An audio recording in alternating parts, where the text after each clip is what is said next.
우리는 지난주까지 몇 주간에 걸쳐서 성경의 증거를 따라 성화의 기본적인 개념이 무엇인지에 대해 확인하였습니다. 그리고 오늘부터는 기독교 역사에 등장하였던 성화에 대한 몇 가지 관점을 살펴볼 텐데요. 우리가 십자가와 구원, 이 교리 강론을 통해서 확인하게 되는 것은 이 관점들이 계속해서 반복되고 있다라고 하는 것입니다. 오늘 우리는 또다시 반복되는, 계속되는 관점을 확인하게 될 것입니다. 이것은 역사가 반복되는 이치와 같습니다. 왜냐하면 본질이 같기 때문입니다. 성경에 증거된 진리는 단 하나입니다. 이 단 하나의 진리를 우리가 분명하게 알게 된다면 우리는 기독교 역사에 등장하였던 다양한 구원에 대한 관점들이 옳은 것인지 그른 것인지, 그리고 본질에서 어떻게 어긋났는지를 확인하게 될 것입니다. 이것은 우리의 인생하고도 동일하게 같습니다. 우리의 인생도 반복되고 있죠. 우리의 하루의 나날들, 이 반복되는 일상 속에서 우리는 동일한 것을 가지고 싸우고 근심하고 또 좌절하고 있습니다. 여기에 어떠한 본질이 있는지, 그리고 우리는 어떻게 여기에서 자유롭게 될 수 있는지를 찾아내는 귀한 시간이 될 수 있기를 원합니다. 오늘은 펠라기우스와 자유주의자들이 주장하는 개인적 개혁의 과정이라는 관점에 대해서 살펴보겠습니다. 이것은 펠라기우스와 자유주의자들이 주장하는 성화의 관점입니다. 이 견해는 외적으로는 우리들이 살펴보았던 신자들의 점진적인 성화와 비슷해 보입니다. 베드로후서 3장 18절에 베드로 사도는 성도들을 향하여 이렇게 증거하였습니다. 오직 우리 주 곧 구주 예수 그리스도의 은혜와 저를 아는 지식에서 자라가라. 성도들을 향하여 자라가라고 말씀하고 있습니다. 즉 성장해 가는 것을 의미하고 있습니다. 그리스도인들은 성화를 통하여 점점 성화되어 가는 사람들입니다. 이 모습은 얼핏 보면 펠라기우스와 자유주의자들이 말하는 개인적 개혁의 과정과 비슷해 보입니다. 여기서 개혁은 뜯어 고친다라고 하는 의미입니다. 개인을 뜯어 고쳐서 새롭게 해가는 과정, 이것을 주장하는 것이 자유주의자들인 것이죠. 성경에 증거된 사도들의 증거도 개인의 성장을 말하고 있는 것처럼 보입니다. 성경에 증거된 사도들의 증거와 자유주의자들이 말하는 이 성장은 어떠한 차이가 있는 것일까요? 우리는 여기서 분명한 본질을 발견해야 됩니다. 펠라기우스나 자유주의자들이 말하는 것은 자기 개인의 성장입니다. 개인의 발전을 의미하고 있습니다. 그러나 성경에서 말하는 성장, 자라가는 것은 언제나 개인, 자기 자신이 아닙니다.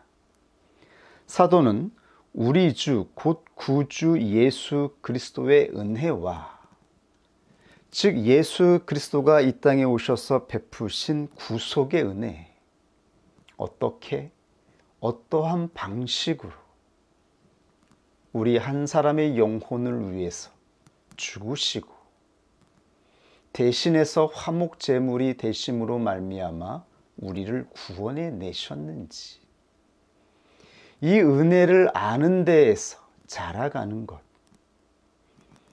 그래서 저를 아는 지식에서 자라가라고 말씀하고 있습니다. 여기서 저는 우리 자신, 자아가 아니죠. 예수 그리스도의 인격입니다. 예수 그리스도의 인격을 아는 데에서 자라가는 것. 이것이 성경에 사도들이 증거한 성도들의 성장인 것입니다.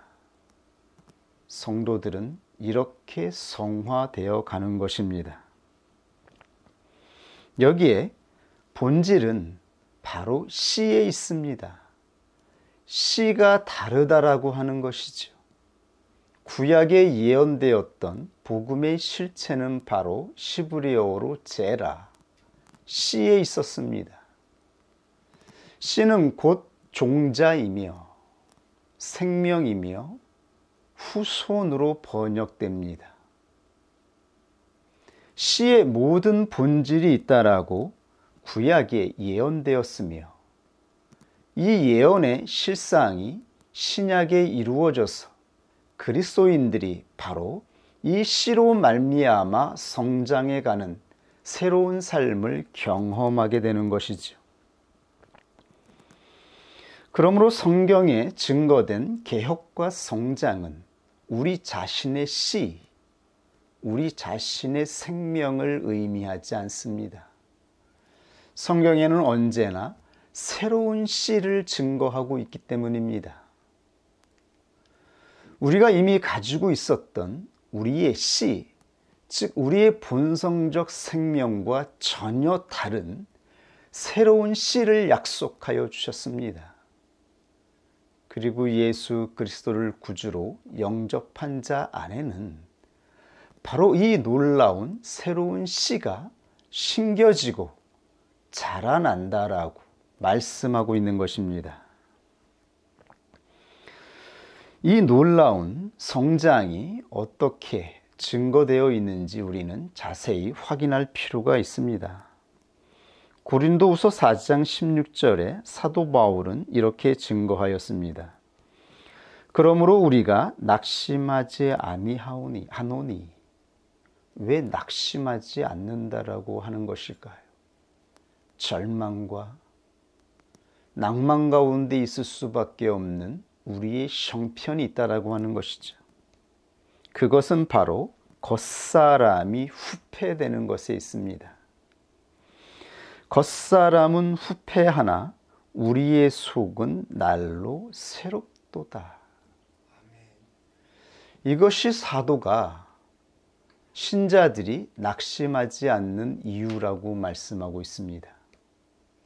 그런데 우리는 이 성경의 본문을 조금 더 본질적인 의미에서 살펴보아야 되는데요. 그래서 하나님은 놀랍게도 신약 성경이 기록될 때에 헬라어 문자를 사용하셨어요.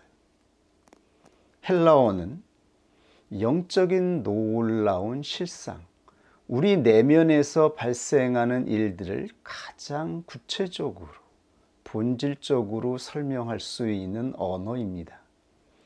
그래서 신약 성경이 헬라어로 기록될 수 있도록 하나님이 역사를 통해서 역사하신 것입니다. 여기서 후패 하나는 헬라어로 디아 푸데이로라고 하는데 이것은 파괴하다, 파멸시키다라는 의미입니다. 파괴하다, 파멸시키다. 그리고 더 나아가 과격하다라고 하는 의미를 가지고 있습니다. 즉 우리의 옛사람이 후패할 때에 성경에서 말하고 있는 이 후패는 자연적으로 후패되는 과정이 아님을 말씀하고 있는 것이지요. 우리 자신의 옛사람이 후패될 때에 느끼는 감정은 이 파괴와 파멸과 같은 감정이라고 하는 것입니다.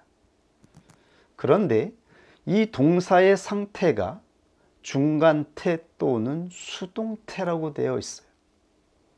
그러므로 우리의 옛사람이 후패되는 것은 자연적으로 세월을 따라 나이가 들어서 늙어감으로 인해서 육신이 점점 노쇠해 가는 과정을 말하고 있는 것이 아니라 어떠한 우리의 옛사람을 파멸시키는 주권적인 의지가 있다라고 하는 것을 나타내는 것이죠.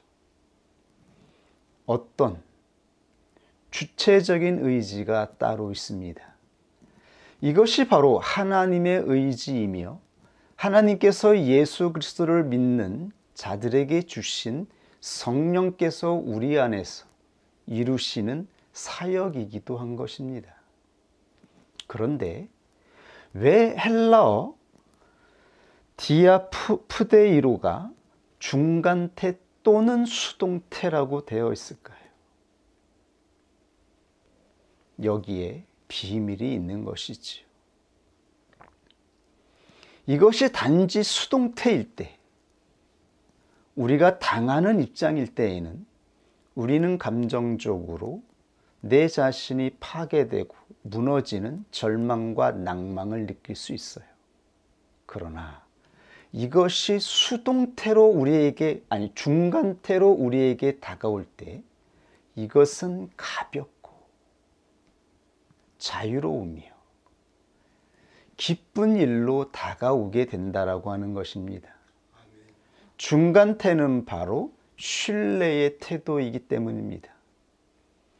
이 신뢰는 바로 성령 안에서 은혜의 성령 안에 있는 우리의 마음을 의미합니다.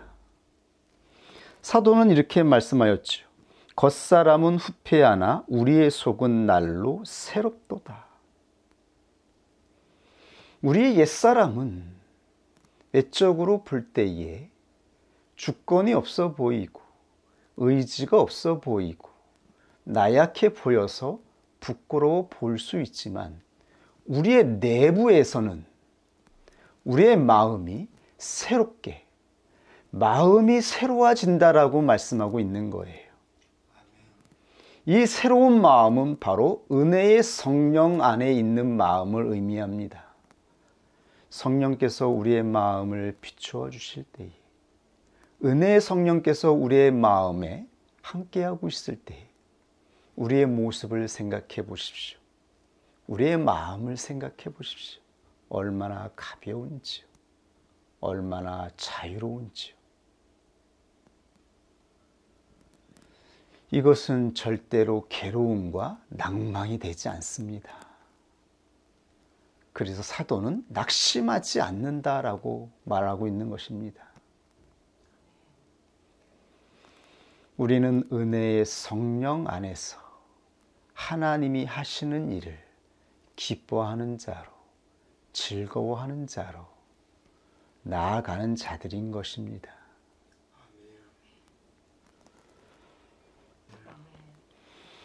사도는 계속해서 이렇게 말씀하였습니다. 고린도후서 4장 18절에 우리의 돌아보는 것은 보이는 것이 아니요.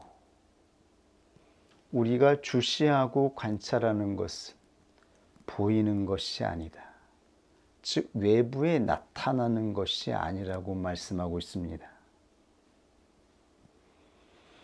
보이지 않는 것이니 보이지 않는 것, 타인의 인식 밖에 있는 것입니다. 이것은 외부에서 보이는 것이 아닙니다. 이것은 우리 내부에서 이루어지는 것입니다. 그렇다면 이때 우리가 돌아보는 것은 무엇인가요? 그것은 바로 씨라고 말씀하고 있는 것이죠.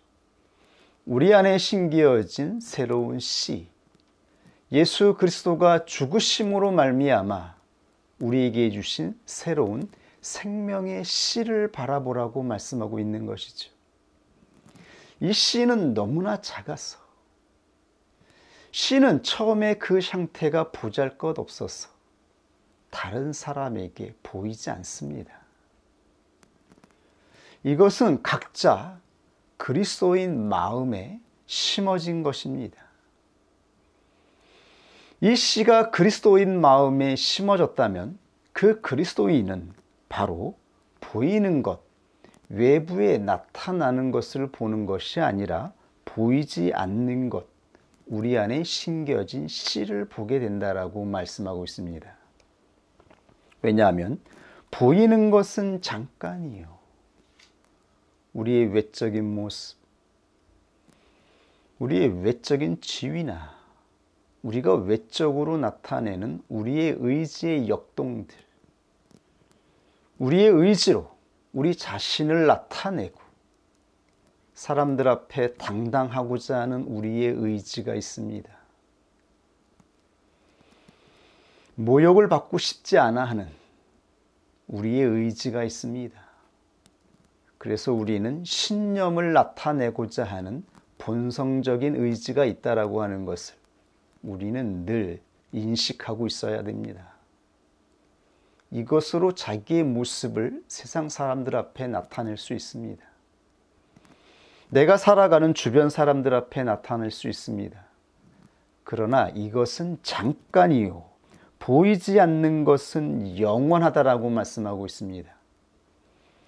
우리는 보이지 않는 것, 세상 사람들에게 보이지 않는 것을 보는 자라고 말씀하고 있습니다. 사도들이 증거한 것은 언제나 영원한 것, 보이지 않는 예수 그리스도의 생명을 증거하고 있었습니다. 그러므로 신자들은 자기 자신의 본성과 인격을 바라보지 않고 그리스도의 생명이 자라나는 것을 보아야 한다라고 권면하고 있는 것입니다. 이것이 우리가 보아야 하는 본질이라고 말씀하고 있는 것입니다. 이 내부에서 이루어지는 것은 부모님도 모를 수 있습니다. 가장 가까이에 있는 형제들도 모를 수 있습니다. 그리고 부부 사이라 할지라도 이 내부에 심겨진 씨가 자라기까지 잘 모를 수 있는 것입니다. 그러나 이 씨는 자라나게 될 것이며 영광스러운 모습으로 나타나게 될 것이라고 사도들은 증거하고 있는 것입니다. 이것이 바로 그리스도인들이 바라보는 것이라고 말씀하고 있는 것입니다. 오늘 본문 베드로후서 3장 18절에 오직 우리 주 곧 구주 예수 그리스도의 은혜와 저를 아는 지식에서 자라가라. 여기에서 지식이 헬라어로 그노시스입니다. 초대교회에 가장 큰 영향력을 끼쳤던 이단 영지주의가 있었지요. 그들은 자칭 그노시스, 이들은 천상세계에 있는 지식을 가지고 있다라고 말하며 이 지식을 가진 자들만이 구원을 받을 수 있다라고 주장하였죠. 그러나 사도들이 말한 지식은 무엇인가요? 사도들이 말한 그노시스는 무엇입니까? 그것은 바로 예수 그리스도의 인격이었습니다. 그러므로 저를 아는 그노시스에서 자라가라고 말씀하신 것이죠. 우리가 보고 깨달고 경험해서 가지고 있어야 하는 지식, 예수 그리스도의 인격의 대표적인 본질적인 지식은 바로 십자가의 인격인 것입니다. 이 지식이 가장 고상한 지식이며 이 지식이 하나님이 우리에게 주신 가장 놀라운 복음의 지식이라고 성경에 증거되어 있는 것입니다.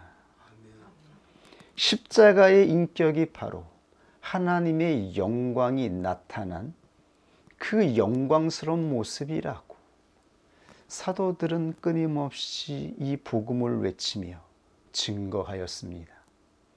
그리고 거짓된 이단들을 물리쳤던 것입니다. 본질에서 어긋난 허황된 지식을 말하는 자들을 물리쳤던 것입니다. 기독교인들이 가져야 하는 지식은 바로 인격적이며 관계적이며 경험적인 지식이었던 것입니다. 그러므로 사도 바울은 고린도후서 4장 10절에 이렇게 증거하였습니다. 우리가 항상 예수 죽인 것을 몸에 짊어짐은 예수의 생명도 우리 몸에 나타나게 하려 함이라. 예수 죽인 것을 몸에 짊어짐은, 즉 예수의 죽음을 경험하고 있다라고 말합니다. 이것을 자신들의 몸으로 직접 경험하며 이 죽음을 가지고 살아가고 있다라고 말씀하고 있습니다. 그 이유는 예수의 생명이 우리 몸에 나타나게 하려 합니다. 이 죽음으로 말미암아 우리 안에 있는 씨가 성장하고 자라기 때문입니다. 우리 산자가, 즉 사도들을 말하고 있는 것이죠. 항상 예수를 위하여 죽음에 넘기움은 예수의 생명이 또한 우리 죽을 육체에 나타내려 하려 합니다. 그러면서 사도는 놀라운 복음의 현실에 대해서 이렇게 말하였습니다. 그런즉 사망은 우리 안에서 역사하고 생명은 너희 안에서 하느니라. 즉 사도들의 죽음으로 말미암아 교회에 씨가 심어지고 그 심겨진 씨가 자라고 있다라고 말씀하고 있는 것이죠.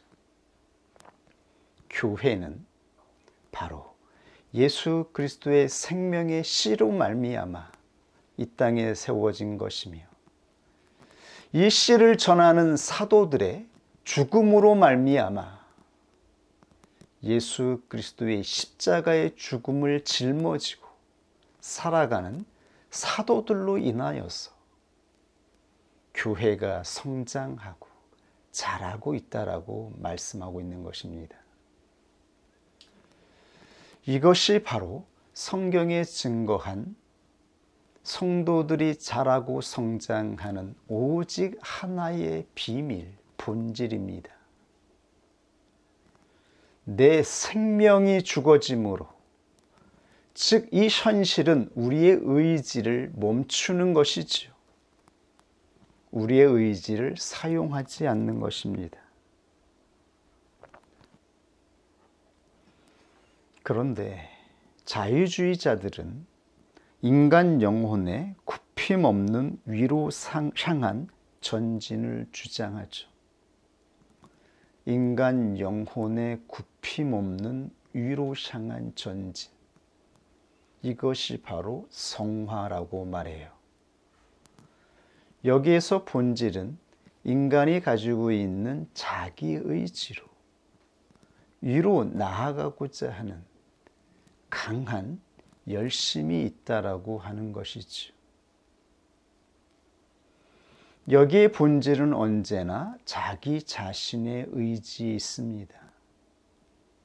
자기의 씨를 주장하고 있는 것이죠. 자유주의자들의 정체는 성령이 없는 자들을 의미합니다. 그리고 자기 영을 가지고 살아가는 자들을 말하고 있습니다. 여기서 자기 영이란 자기 의지로 살아가는 자들을 말하고 있는 것입니다. 우리 안에 자유의 영이 있습니다. 은혜의 성령 안에서 이루어지는 진리로 주어지는 자유가 아니라 우리의 의지로 나아가고자 하는 자유의 영이 우리의 옛사람을 주장하고 있다라고 하는 것을 우리는 살펴보아야 합니다. 그리고 경계해야 합니다. 이때 우리는 기도해야 합니다. 은혜의 성령 안에 거할 수 있도록 기도하고 하나님 앞에 다시 부복하며 신뢰로 나아갈 자세를 취해야 되는 것이죠. 그런데 우리가 절망하고 낙심하면 이러한 기도조차 이루어지지가 않아요.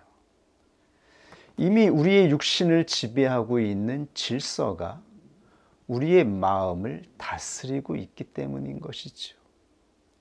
만약 이때에 하나님의 은혜가 없다면,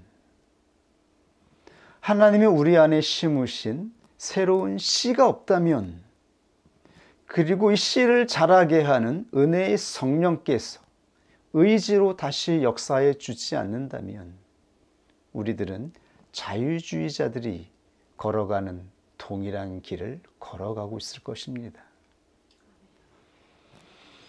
이러한 우리의 상태를 우리는 잘 분별하고 직시해야 하는 것이지요. 이것도 저것도 하나님 앞에서 나아가는 것이 안 된다면 우리는 무조건 멈추고라도 있어야 됩니다. 우리의 입술을 막고, 왜냐하면 그때 나오는 우리 입술의 말들은 다 세상적인 우리의 부패된 본성에서 나오는 불신과 원망의 말들이기 때문인 것이죠.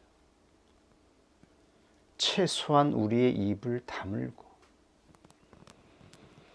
우리 안에 이루어지지 않은 것으로 인해서 괴롭고 고통스럽다 할지라도 잠시 기다리면 그 기다림을 보시고 성령께서 은혜로 함께하여 주심을 늘 경험하였던 것이지.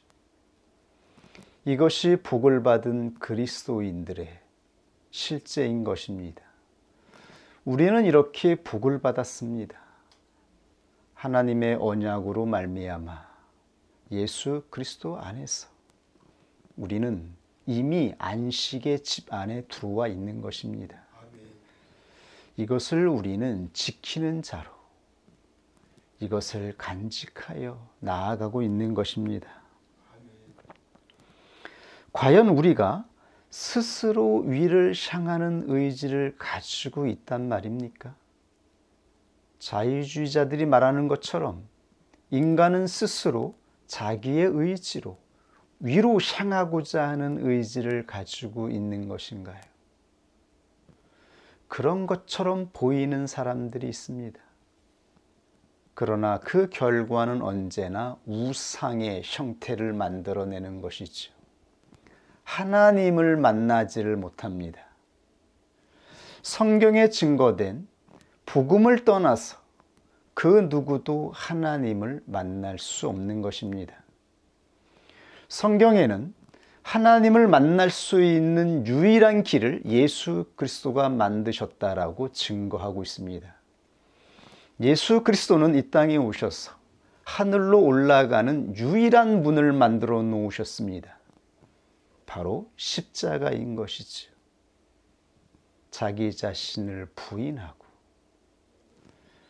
자기 자신을 죽음의 화목제물로 드리신 그 십자가를 통하여서만 하나님의 인격을 만나게 되는 것입니다. 이 외에 다른 복음을 전하는 것은 그것은 모두 저주이며 심판인 것입니다. 오직 하나의 길만이 성경에 증거되어 있습니다.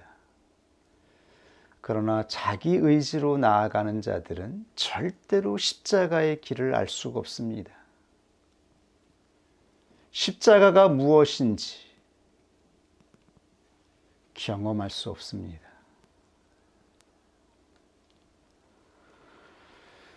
우리 자신의 문제는 본성 자체, 씨의 문제이기 때문입니다. 우리 안에 있는 종자 자체, 생명의 근원 자체의 문제가 발생하였습니다.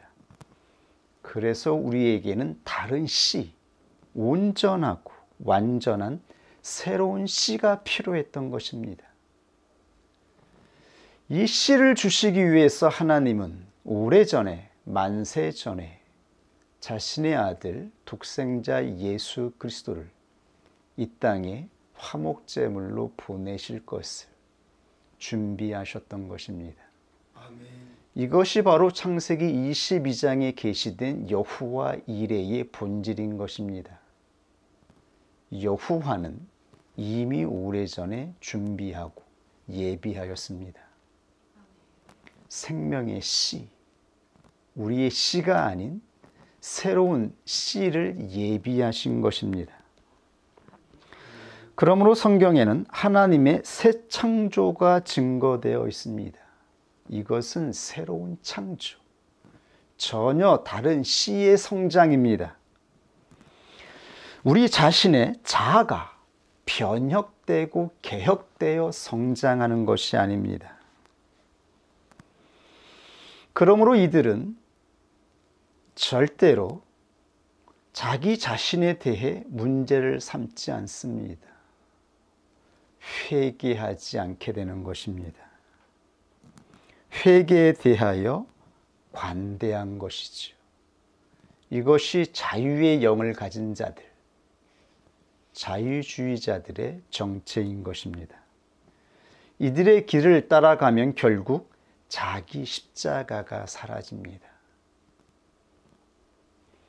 자기 십자가는 자기가 죽는 것, 자기 자신을 부인하는 것입니다. 그리고 이것은 인내로 나타나는 것입니다. 우리는 인내하여 우리 자신을 부인하고 우리 자신을 성령께 의탁하여 잠잠할 수 있도록 십자가의 자리에 내어놓는 것입니다. 자기 십자가가 사라지면 그리스도인의 능력이 사라집니다. 그리스도인의 능력은 곧 성령의 능력인데 이 성령의 능력은 자기를 부인하는 자의 상태를 통해서 강력하게 역사하기 때문입니다. 우리가 우리의 의지를 주장하지 않고 멈추고 내려놓고 있을 때에, 그리고 성령을 따라서 신뢰로 나아갈 수 있는 상태가 되었을 때에 성령께서 그 마음의 새로운 상태를 통하여 역사하기 때문입니다. 이제 결론을 정리하도록 하겠습니다. 이 결론은 질문으로 한번 대신해 볼까요? 성화는 전적으로 하나님의 사역입니까? 즉 하나님의 의지의 역사입니까? 아니면 주로 인간의 의지의 작용인가요? 주로 성화가 인간 의지의 작용이라고 주장하는 자들이 바로 펠라기우스, 자유주의자들입니다. 이 본질을 기억하십시오. 아니면 양쪽으로 다 포함한 협력적인 노력입니까? 우리가 하나님의 성화의 의지에 협력하는 것인가요? 우리가 하나님의 사역에 협력하는 대등한 의지를 가지고 있는 것인가요? 이것은 참으로 매혹적이고 어떻게 보면 그리스도인의 참다운 모습을 보여주는 것 같아서 우리가 여기에 미혹될 수 있습니다. 이것을 주장하는 자들이 바로 아르미니우스주의자들입니다. 여기에 아르미니우스주의자들의 본질이 있는 것입니다. 우리의 의지로 하나님의 의지에 동등하게 협력할 수 있다라고 하는 것이죠. 그러나 우리는 미혹되지 말아야 됩니다. 우리가 하나님의 사역에 협력할 수 있다라고 하는 이 의지로 행했을 때에 결국 죄가 우리 안에 쌓이게 되기 때문입니다. 사망에 이르게 됩니다. 우리는 협력하는 것이 아니라 하나님의 의지에 참여하는 것입니다. 참여하고 따라가는 것입니다. 이것이 바로 순종의 의지인 것입니다. 그리고 인내로 열매를 기다리는 것입니다. 그러므로 성경에는 이것을 중간태의 의지로 하나님의 말씀을 받고 하나님의 사역을 받아서 참여하는 의지가 바로 하나님 나라에 들어가는 가장 강력한 성도의 의지라고 선포되어 있는 것입니다. 우리는 모두 예수 그리스도의 죽음을 몸에 짊어지기까지 나아가야 합니다. 바로 사도들이 이렇게 하나님의 영광에 참여한 것입니다. 예수 그리스도의 죽음을 몸에 짊어지고 그리스도가 산자의 땅에서 끊어진 것처럼 산자가 죽은 것처럼 우리는 성령을 따라 우리 자신을 부인하고 성령께서 보여주시고 인도하시는 그 거룩한 길을 따라서 하루하루를 살아가야 하는 것입니다.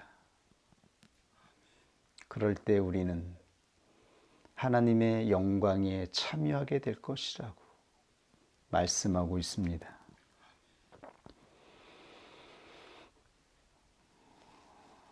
이제 우리는 우리 인생의 정체를 바르게 볼 수 있게 되었습니다. 우리가 영적인 출애굽하여 하나님께 처음 부르심을 받았을 때부터 우리의 인생은 하나님의 놀라운 의지 안에 있었던 것입니다. 우리가 만났던 모든 사람들, 우리에게 주어진 이 모든 환경들은 바로 땅을 비옥하게 만드는 비료이며 양분이었던 것입니다. 우리에게 주어진 그 어떠한 사람들도 관계성도 그냥 지나간 것이 아닙니다. 하나님의 놀라운 섭리와 의지 안에서 우리 안에 있는 씨가 자라도록, 즉 예수 그리스도의 생명이 자라도록 역사하는 하나님의 의지의 수단이었던 것입니다. 그러므로 우리는 이제 불평하지 않는 것입니다. 억울해하지 않는 것입니다.